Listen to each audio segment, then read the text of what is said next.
Oops! Wala po ah. Hi! Kakaligo ko lang. And late na ako nag-start na naman ng vlog ko. Sorry ah, kasi medyo pag ganyan, na-late ako nag-start ng vlog. Medyo busy ako pag ganun. And, ayun. Nag-pack na din ako. Tapos na ako mag-pack.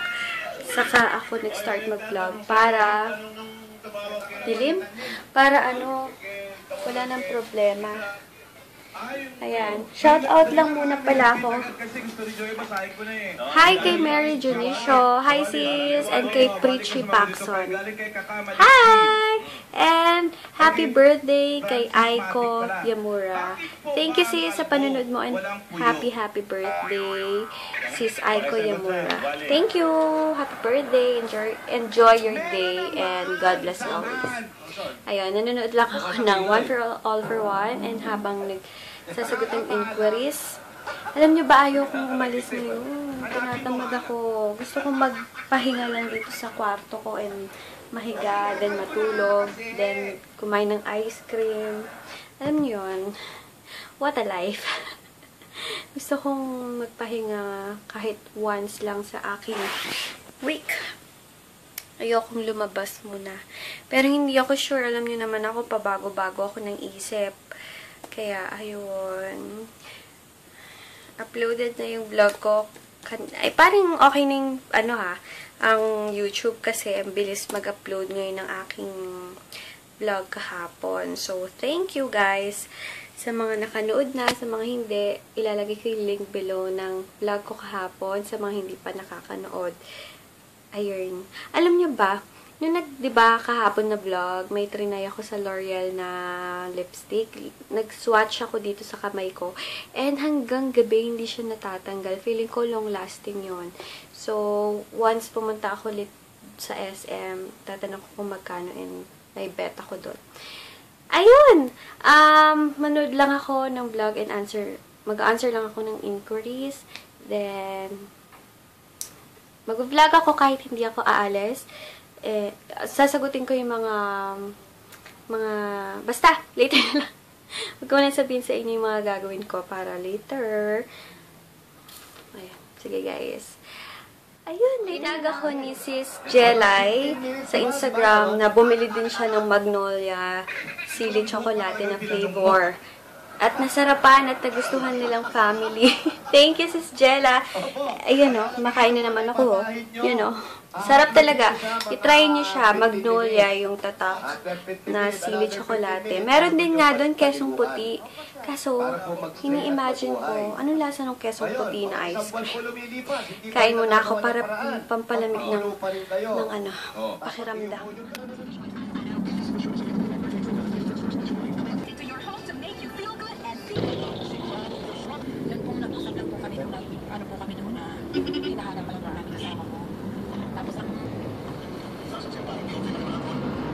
Sabi ni Aba, gusto niyang bumili niya. Yan. Ay, tingnan mo, para ang ganda. Pura pag nangyayasabin na. Ayan, buy one, take one yung Nivea. Dito kami sa SNR. Ayan, yung deodorant. Buy one, take one. Ito, skin conditioner. Buy one, take one ba lahat yan? Ano ba yan? Ayan. 229 sa SNR, Imos. And biglaan lang yung pag-alis ko, diba, balak ko, hindi ako umalis. Biglang tumawag sa akin yung mama. And tingin-tingin lang ako dito. And may gusto akong bilhin na conditioner. Tingnan ko, ito, Aveeno.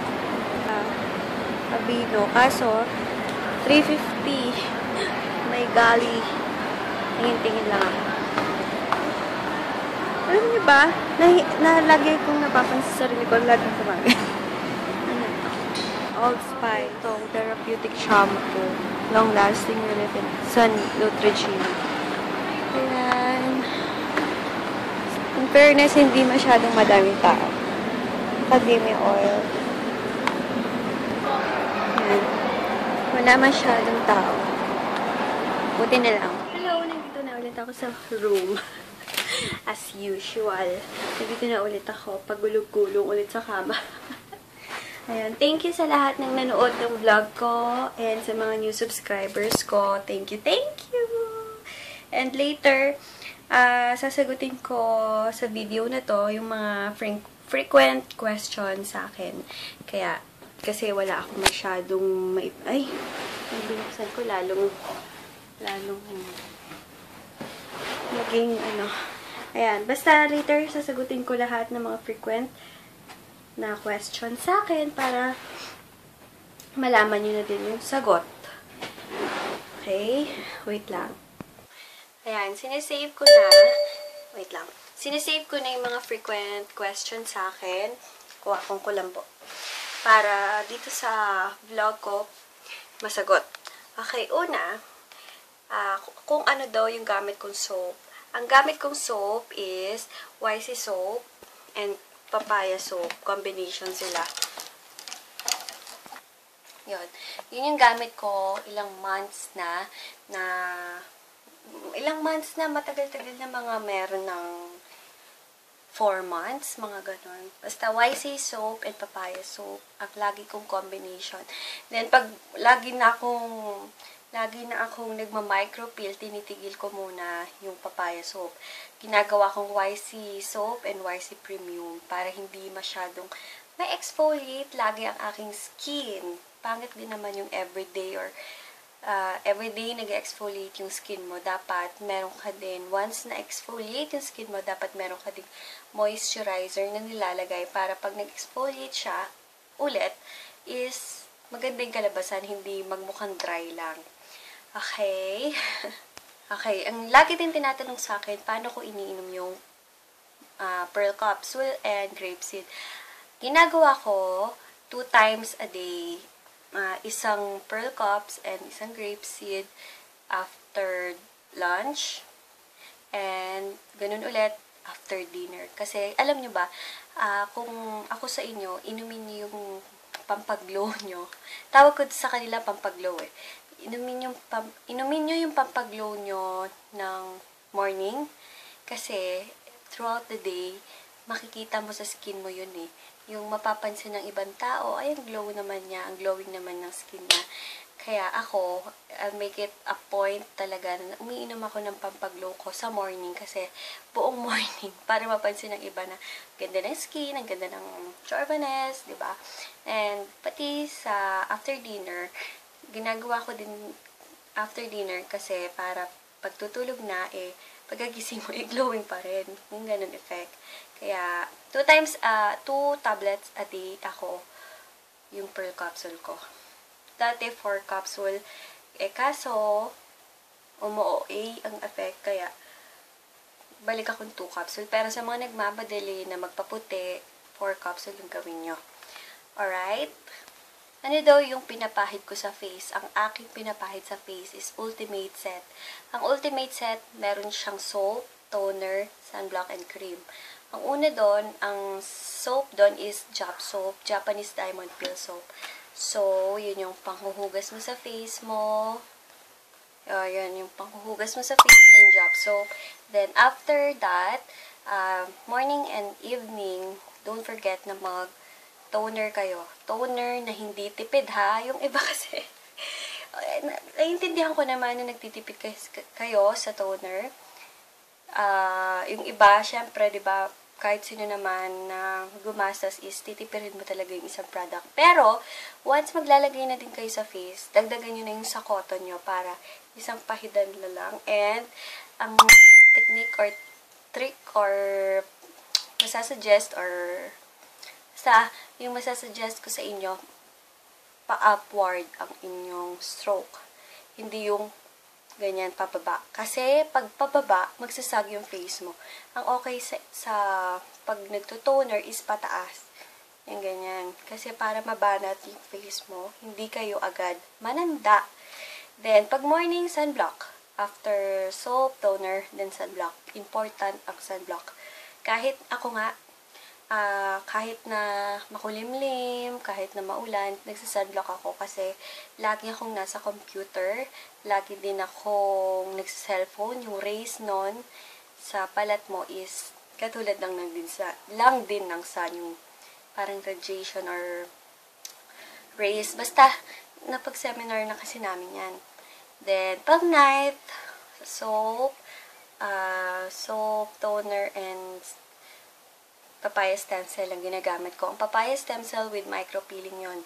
Once, ayaw nyo masyadong ng micropeel, konting-konti lang ilalagay nyo sa mga dark spots nyo. Tapos, pahin nyo lang all over your face. So, ayun lang ginagawa ko sa routine ko sa face ko. And nakakalaki kasing tulong ng mga vitamins and happy thoughts sa skin mo and sa aura mo. Kaya yun, ano pa ba? So, next na tanong. Ito, kung na-try ko na ba daw magpa-IPL? Sinerge ko yung IPL. Ang IPL pala yung laser na pang underarm. Yung tag dito? Yung hair removal, yon. Na-try ko yon once. Once ha. Ang tawag dun? Diode yung na-try ko. Pero hindi nag-work sa akin. Mas gusto ko pa rin talaga yung wax. Kasi, parang iba yung effect eh. Kasi yung pag nagda-diode, sinishave muna, di ganun din. Ayoko din nga ng sinishave eh. Kaya talaga, simula nun, hindi na ako umulit. Hindi ko nagustuhan yung effect. Kaya, simula nun, talagang nagpapa-wax na ako. And important din na kung magdi-deodorant kayo, yung hiyang nyo na. And lagi nyo i-scrub. Yun yung the best talaga. And antiperspirant with triple whitener talaga yung gamit ko ever since na nag-start yung YC Skincare. Super effective talaga. As in, hindi kayo pagpapawisan. Kung hiyang nyo ha, kasi yung mga products na binabanggit ko, hiyangan po yan. Kung hindi nyo hiyang, kakalungkot. Pero pag nahiyangan mo yan, ay nako, the best yung effect. So, ayun yung mga lagi kong natatanggap na tanong. Pero sa susunod na meron din kayo mga questions. Iipunin ko lang yan para sa isang vlog na hindi ako masyadong nag-vlog. Masingit ko. Ayun guys, sana nag-enjoy or may natutunan kayo kahit papano. And sa mga may tanong, PM nyo lang ako. Basta alam ko yung sagot, sasagutin ko kayo. And thank you sa lahat ng niniwala sa akin. Hello! Mag-ayos lang ako ng damit. Ito yung pinaka-ayoko, yung ilalagay ko yung damit sa cabinet ko. Ayokong ginagawa to. Ay, ko! Oh my God! Oo nga pala. Sa mga katulad ko na medyo chubby chicks, ganyan na, ang bagay na shade sa atin is yung malalapad. Talagang malalapad. Huwag kayong bibili ng mga pa-circle, maliit, basta dapat malapad.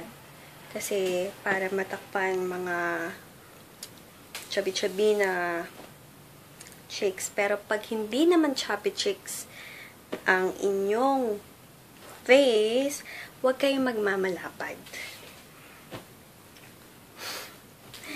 Talaga. Ang dami! Tinatamad ako. Kaya ayun na, tip lang yon. Basta pag medyo alam nyo malaki yung face nyo, kailangan yung mga malalapad na shades. Pero once hindi, huwag kayong bumili ng malalapad. Malapad pa sa face nyo. Ayan, tip yun ha. Ayan, sige, anuhin ko muna itong mga damit ko ni Ipon. Aray ko. Siya, later na lang habang kumakain ako ng Chanan! Nagaan lang ako. Clear nose or face pore strips. Ayan. Try ako. Ito yung bigay sa akin ni Sis Maffy. Sabi ng pinsan ko, padadala niya daw ako ng stock. Titignan ko kung same sila kasi kung hindi, diba? Mas maganda kasi ito eh. Ayun. Meron ako review nito sa mga hindi pa nakakanood. Ilalagay ko yung link below.